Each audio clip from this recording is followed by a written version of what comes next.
बलबुल ने कहानी की शुरुई की। एक दिन जंगल में एक खूबसूरत सी चिड़िया रहती थी जिसका नाम मीना था। वो रोज रोजगार के लिए जंगल में दाने जमा करती और दोस्तों के साथ खुशी से गाने गाती। एक दिन एक छोटा सा कोयला उसके पास आया और कहने लगा, मीना बहन, क्या तुम मुझे अपनी पनाहगाह में रखोगी? मैं बहुत सख्त मौसमात में आकर थक गया हूँ।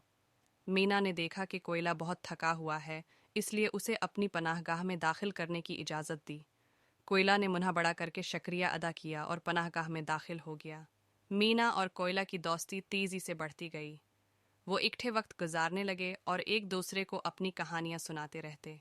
एक दिन कोयला ने मीना से कहा, मीना बहन, मुझे भी गाने का शौक है, क्या तुम मुझे गाना सिखा सकती हो? मीना ने खुशी खुशी कोयला को गाने का मौसीकी सिखाया। कोयला ने अपनी आवाज़ को बेहतर बनाने की कोशिश की और जल्द ही वे एक खूबसूरत गाने का सुकने लगा।